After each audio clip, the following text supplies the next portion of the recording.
Welcome one and all to the KOE Nation for a very special Spirits review. I am your King of Extreme, the Lord of the Scottish Highlands himself, Phil KOE, joined by my indomitable broadcast partner, Tony G. Like, share, subscribe. Oh, I am looking forward to this one. Oh, yeah. This one's been a long time coming from the minute I found out about it. Before it even existed on the market. Yes, I had to get my hands on the Dalmore Quintet. This is one that I've been really looking forward to. This is the new travel exclusive series from the Dalmore. Now, Tony, I don't know if you know this.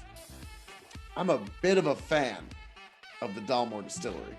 Really? You're going to take this opportunity to undersell something? Yeah. I mean, I'm a little bit, just a little bit, but... Oh, there it is. That was marvelous. That was perfect. That was like a launch, and then like all the that was gorgeous. This is beautiful. It comes in the magnetic box. This one came from Germany, actually. This specific bottle and box. I'll be the same. Yes. This is the Quintet. This is what, one of three of the new. Is it only three on this travel? There's the trio, exclusive? quartet, and quintet. Okay. The trio has 3 different cask finishes. The quartet, 4, and then the quintet, 5, of course. 5. So, 5. Yes, that actually, yes, 5. King Kong Bundy. Do we know what the 5? Let's see. It says on the back, actually. Oh, right here, actually on the front, 5 cask finishes. The quintet, an assemblage of Moscatel, Madeira, Methuselah Sherry, Tawny Port, and Cabernet 7 cask finishes. Like. Cabernet Sauvignon. That's all. French Cabernet There's Sauvignon. nothing bad about what that says. I'm not even going to read any of the back. Only thing I'll read is the royal heritage. Bestowed in 1263 by the King of Scotland, the royal 12-point stag proudly adorns each bottle of the Dalmore, encapsulating the distillery's regal legacy. Probably heard that a time or two on this very chat. Yes, and there was one other thing. It talked about it was orchestrated sweet and rare muscatel, prestigious Malmsey, which I don't know what that even is, Madeira, which I do like, exclusive Methuselah Sherry, aged Tawny Port, and French Cabernet Sauvignon cask finishes, which French cab is a little more dry than American cab, but let's see what we get here with these 5 cask finishes. I feel like this is one that'll get different each time you have it. Oh, wow. That's beautiful. Sherry and butter. Oh, yeah. Cream. Yeah, like a creamy sherry, but on the second nose, I'm getting a lot of the port. And then the typical and known Dalmore orange marzipan. Yes. The house style is still there, but there's... Ooh, that might be the... I honestly... Cabernet on the third big inhale. Yeah, there is a big wine. It just goes through the cycle. You can get each one of the cask finishes. Oh wow, that's beautiful. But you know Dark what? chocolate, not milk. I'm on the record as saying I think it's fair that the Dalmore 12 has one of the best noses, if not the best nose, out of all the Dalmores we've tried. And I'll be honest, this is giving it a run for the money. This is right now. Deep and marvelous nose. This is beautiful. Like if you like Macallan's and those kinds of noses that are just deep and haunting and just beautiful. Yes. And yes. This stacks. Okay, yeah, this is right up there, man. I'm telling you, this is just a nose. This is a 5-star I normally nose. don't like to compare other products, but well, it's hard not to. Like I'm actually enjoying myself up here. I'm not even like frothing at the mouth to get into the palate, which I am, but this is top 5-star nose. Yeah, this is a top nose from the Dalmore. I'm blown away by the nose. Tony? All right, if you insist. I'm going to twist your arm. Yeah.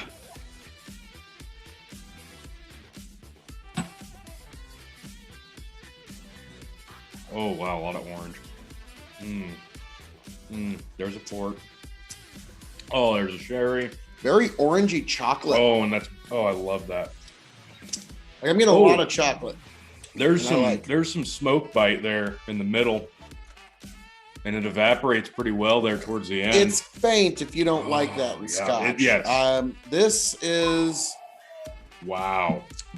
That's something else right this there. Is an excellent Dalmore. This is going to be tough. Oh, I can see now. This is completely different from the previous travel exclusive. Yeah, this is going to be a different experience. And I was expecting it to be similar, but this is a different experience altogether. I'm looking forward to putting them up against each other. Yeah. Oh boy, that'll be fun. Yeah. Be sure to keep your eye on this space. Yeah, I'm just gonna go back in. Yeah, it's worthy of that. Oh wow. I mean, yeah, excellent. That's really nice. So, like, I get a feeling like there's a few things in the Dalmore King Alexander III you didn't like. Yeah. I feel like those are gone here. Yeah, they're not even existent. And here. all the stuff you liked on the way up, yeah, it's all here. kind of here. Wow. Yeah, the concept is kind of the same. Multiple cask finished, married together in just a masterpiece of a Scotch. And yeah, this is and you know how Richard Patterson did it, probably in a way Tony would like it. Takes a Cabernet cask finished barrel, mixes some of that, mixes it like, yeah. Look at that. Masterpiece. Yeah, and now granted it is because Mr. Patterson, or Sir Patterson, has been doing this for over 50 years now. And it shows in this particular dram. Wow. Like if I was going to have somebody showcase a proof of type of a high-end whiskey, a high-end Scotch, this would be one of them that I'd point to because it's that just this is haunting, complex, and it gives you something new every time you sip. This is roughly what, $100 USD, right? Mm-hmm. This is a Scotch that you would probably be paying upwards of $2,000 for if it came in a Macallan bottle. Probably. Yeah. At least 500-600. Yeah. This is brilliant. Now that we've had a few tastes, let's see how close we were. Wow. The aroma? Orangey chocolate. Chunky Old English marmalade, Napoleon cake, and overripe plums. Oh, okay. Interesting. Okay. I think that might have been where I was getting like the cream was from Sure. the Napoleon cake. On the palate, glaced nectarines, caramelized pineapple, nutty toffee. I did get that. Mango and coconut. Let's say Blanchmage. I don't know what that is exactly. Again, you can tell this is not targeted towards an American audience of palates because we don't know what half of that is. But it sounds delicious. Finishing notes: maple syrup, Colombian coffee, and crushed almonds. That was the earthy thing. I was not able to pick up the coffee and almond. Wow. I was trying to figure out, like, there's something so earthy here. What is it? Wow, that is So yeah, there's a shockingly good. Yeah, this is gonna be tough one. Because we're gonna have to try to not gush all over this. Yeah. Now, actually, strangely enough, the Bourbon Junkies actually dropped another 5 whiskeys you need video, and one of them was first drink of the night whiskey. This is a perfect first drink of the night whiskey. Like, Agreed. It just goes down so easy. This is our first drink. Yep. And it's not offensive. It makes you want to go back in because there's quite a few whiskeys. If it's your first one of the night, yeah. This is, all right, let's get. No, this is inviting. This is pleasant. Yeah, this would be a great sit down with friends over, discussing with coffee or a cigar or whatever. Just talking life and truth, if you will. So now, Tony, the hard part. Yeah. The grading. All right, let's do it. Okay. As a single malt Scotch, as a Scotch, as a whiskey, it's shelving, and the secret 5th question. Okay? Yeah, all right. This is going to be a lot harder than you think, folks. Probably. And we grade on a 5-star scale, half star being, you don't need it. 5-star means you need to have this before you leave this mortal coil. So, as a single malt Scotch, how would you grade this? 4.75. 4.75 as a single malt Scotch. Yep. Obviously, because it's a respected distillery. Its nose is so good, and the description doesn't know justice. This is just a beautiful finishing process. They really took their time and figured out exactly what they needed to do to achieve this. It's great. 475. You know how I hate to compare products. I'm gonna do this here before I give you my. I would grab a bottle of this before. Oh man, I hate to do this, but before I grab a bottle of Glenfiddich 21. Hey, yeah, probably. I mean, this is a lot deeper. So I'm gonna slightly break the scale here, T. Not in the way you think. All right. I'm gonna give this as a single malt Scotch 4.8. That's what I expect. Okay, it's just a little above. You had to go just a little above me. A little. Yeah. Just a little. Now, as a Scotch. Oh, as a Scotch. Wide world of sports on that particular nation of Scotland. But I'm also going to break the scale and go 4.3. 4.3. Why do you say that, sir? Because you have to specifically like wine finished Scotch. You have to like this. This is a Highland, and you know this is a Highland. Mm-hmm. And like I said, if you really dig down deep and get this deep on your palate, you get a little bit of that smokiness. And I can see why somebody would be turned off, but even the people who don't like peated Scotch, I wonder if smoky Scotch, would not be offended by this. This doesn't say anything about bourbon casks anywhere. I didn't see anything about it. 1, 2, 3, 4, 5. But now, it's finishes. Right. So, like, I'm assuming it's assume. probably 10 years in a bourbon, which why wouldn't they say it's 7 or 6? I mean, Yeah. come on now. But, like, that's the one thing let us know in the comments if you know the answer to that, how much bourbon influence is on this. If it's yay or nay, either way, excellent stuff. So I am going to give this as a Scotch 4.65. Okay. All right. Okay. It's not quite 4.5. It's more than that, but it ain't quite 4.75. Okay. So I'm giving it 4.65. I'm breaking the scales tonight. Again, folks. all right. So, as a whiskey. Jeez. Oh man, this is not a cocktail whiskey, so it can't be a 5-star. It can't be. You should not even. No, just don't even think about it. I wouldn't even. Well, it No. would be all right, but I wouldn't even put it on the rocks. No, I wouldn't want to dilute this at all. Even one ice ball. Why? Yeah. Why take away from the I would say experience? like pour yourself a half shot or a full shot and just enjoy that. Yeah. No, just And enjoy that's- this. And that's just a good get yourself started for the evening. So I'm gonna go 4.4 as a whiskey. It's right there at 4.5, but you do only want to drink it neat. Now, this is the one time I'm not going to break the scale. Okay. 7.5 No, I'm kidding. I'm kidding. Yeah. Now, don't get me wrong. I thought about doing that for the single malt because it's that good, but I'm going to go. Boy, that last drink, I got the coffee and the almond really well. Let it hit the back of your tongue. Well, I think Tony liked it. Oh wow. You're right. Like, Yeah. The almonds. Yep, and that A little bit of coffee, spice there too. Yeah, that's the coffee spice. Like I was trying to figure out what is this earthiness because I'm not a big coffee. Oh, drinker, yeah. but I'm gonna go 4.5 That's as a whiskey. It's excellent, like you said. You just can't do everything with it, but for the things you like, You're right. 4.5. thank you. Yeah. The next thunderstorm that rolls through here, I'm gonna pour myself a dram of this. Oh yeah. Stand on my front porch, swirl, sip, and watch the storm go by. So And that's I think another we need to get a temperature gun and see exactly what the temperature of this is, because this is the ideal temperature, what it's at right now. that's why I like this granite bar. It's just cool enough, but it's not warm. It's just right in that perfect range. Well, I keep everything on this bar because it keeps everything at close to 60. Yeah, that helps. Um, That's why I keep mine in the basement, folks. man. So It's the just shelving, beautiful. is there really a? Yeah, this is top shelf. Yeah. Might go into my Inglorious Bastards globe. Yeah.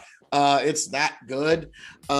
This, I'm looking forward. I recycle the boxes into a wine rack. So when that is complete, folks, you will get to see that project. But, yeah, this is top shelf stuff. Might almost go into the vault. So, when certain folks come over, they don't like suck the whole bottle down. Yeah, this is marvelous. Now, $100 USD. and this bottle runs empty, I may refill it with my tears. Yeah. Like it's that good. It's like once my Dalmore collection starts to get drank down, there's going to be a few core bottles that I keep, and this is going to be one of them. It kind of has to be. That's just that's perfect. That blows a lot of different Dalmores out of the water. Even like now it's rich, it's earthy, and it's completely different. It's on the different side of the sweet end of the force, but it's comparable with like even 15 year. Which that's this. I think this favorite. is a lot deeper than the 15. It's deeper. It's richer.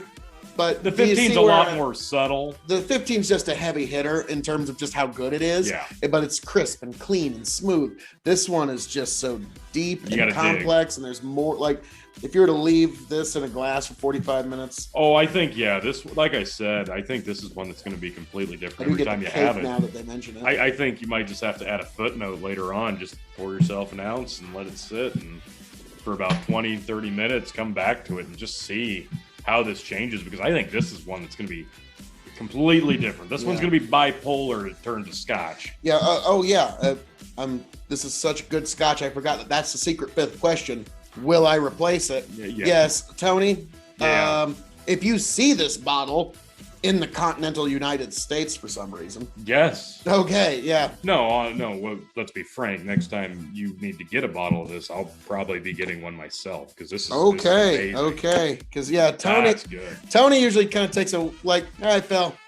I'm gonna wait and see on this one. How did that one turn out for you? Because sometimes, let's be frank. For twice the price, you can get the Dalmore 18, and this is almost as good or better. I think as good or better.